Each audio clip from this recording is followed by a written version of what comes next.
बीच मिल रही बड़ी खबर का मोदी कैबिनेट की दूसरी बैठक में एक और बड़ा फैसला हुआ है। मोदी कैबिनेट ने 5 बड़े फैसले लिए हैं। अश्विनी वैष्णव की ओर से ये बयान सामने आया। अश्विनी वैष्णव ने रेल मंत्री की ओर से ये जानकारी सामने आई है। उन्होंने कहा कि मोदी कैबिनेट में 5 बड़े फैसले लिए गए हैं।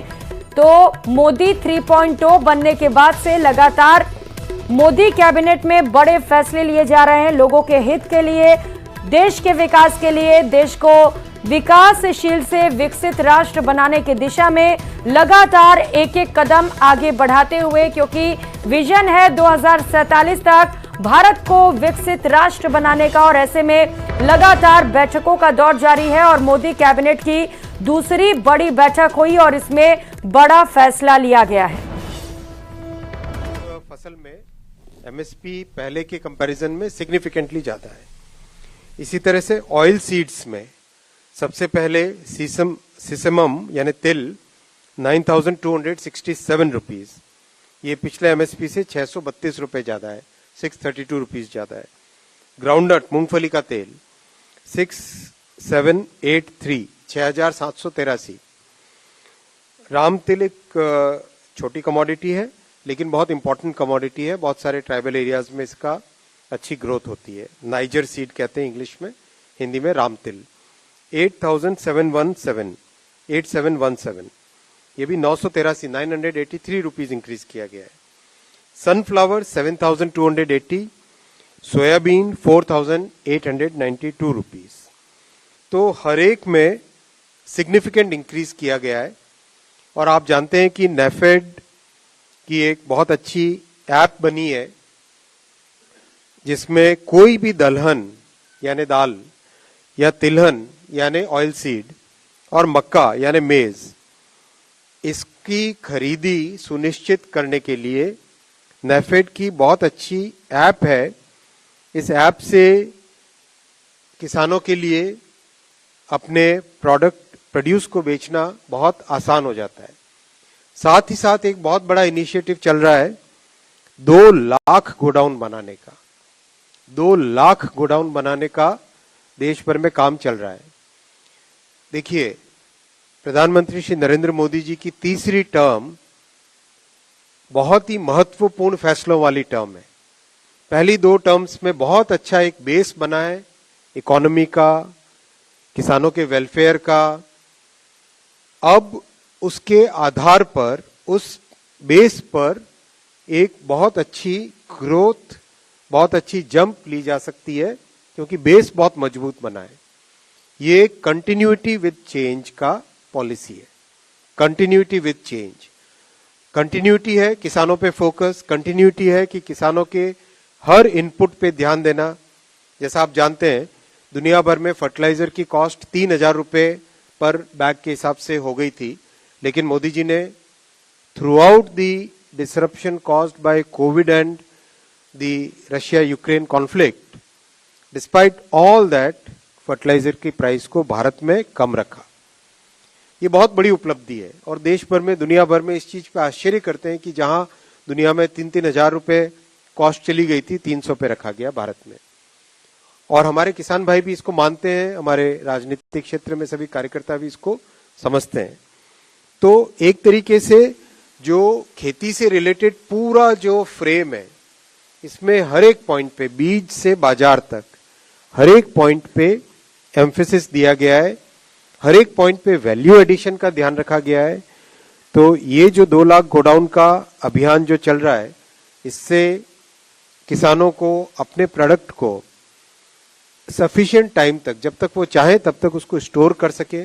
और ये सारा का सारा कोऑपरेटिव सेक्टर में बन रहा है, कंप्लीटली कोऑपरेटिव सेक्टर में बन रहा है। जो प्राइमरी एग्रीकल्चर कोऑपरेटिव सोसाइटीज होती है, जो कि एकदम जिले से भी नीचे पंचायत के स्तर पे होती है, उसमें ये सब बन रहा है। यानी मिनिमम ट्रांसपोर्टेशन से अपने प्रोड्यूस को ठीक जगह पे रख सकें, टाइमली स्टोर कर सकें, साइंटिफिक वे में उसको प्रोसेस कर सकें, और जब ठीक टाइम हो, जब अपनी चॉइस हो, उस चॉइस के हिसाब से मार्केट में ले जा सके। साथियों, इस पूरे आज के फैसले से किसानों के पास करीब करीब 2 लाख करोड़ रुपए किसानों के एमएसपी के एवज में जाएंगे किसानों के खातों में.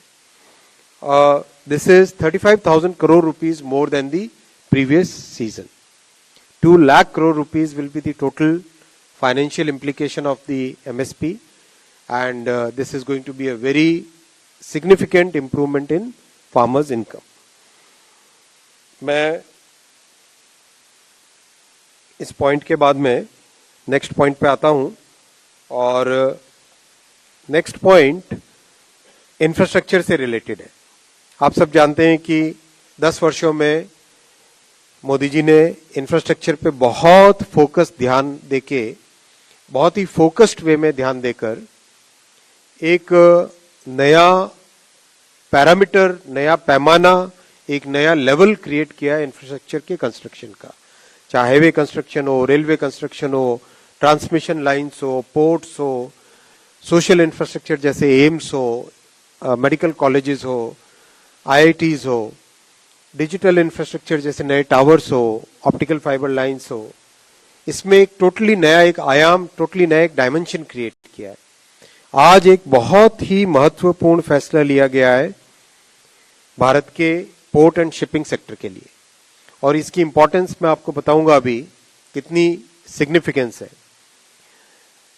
महाराष्ट्र में दहानू तालुका में पालघर जिले में वधावन पोर्ट, ये पोर्ट इतना इंपॉर्टेंट पोर्ट है. इस पोर्ट का आज अप्रूवल हुआ है.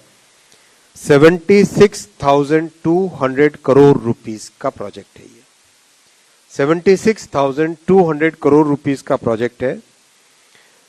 इस प्रोजेक्ट की सबसे बड़ी इंपॉर्टेंस आप समझे अगर, आज पूरे देश में करीब करीब 20 मिलियन TU कंटेनर की जो कैपेसिटी होती है, 20 मिलियन TU कैपेसिटी है.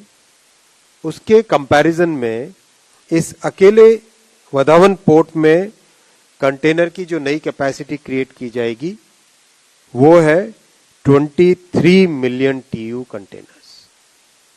मतलब पूरे देश की जितनी कैपेसिटी है आज, उसके बराबर और उससे ज्यादा कैपेसिटी एक अकेले वधावन पोर्ट में क्रिएट की जाएगी. बहुत ही सिग्निफिकेंट है देश की ट्रेड के लिए, एक्सपोर्ट के लिए, इंपोर्ट के लिए, और देश में रोजगार की सृष्टि के लिए. ये ये टर्मिनल मेगा पोर्ट बनेगा. टोटल इसकी कैपेसिटी होगी 298 मिलियन टन्स, 298 मिलियन टन्स. इसकी एक बहुत नेचुरल एडवांटेज है. पोर्ट की सबसे बड़ी इंपॉर्टेंस होती है कितनी डेप्थ मिलती है. डेप्थ को टेक्निकल भाषा में कहते हैं ड्राफ्ट. कितना ड्राफ्ट मिलता है, यानी कितनी गहराई मिलती है. जितनी गहराई मिले उतनी बड़ी शिप उस पोर्ट में आ सकती है. कम गहराई है तो छोटी शिप आ पाएगी, ज्यादा गहराई है तो बड़ी शिप आ पाती है. जहां नेचुरल गहराई होती है, नेचुरल ड्राफ्ट होता है, that place requires less dredging, यानी less maintenance, less operation cost. Vadhavan port is one of those very significant natural sites on the west coast of India where the natural draft is 20 meters. Natural draft 20 meters is a very, very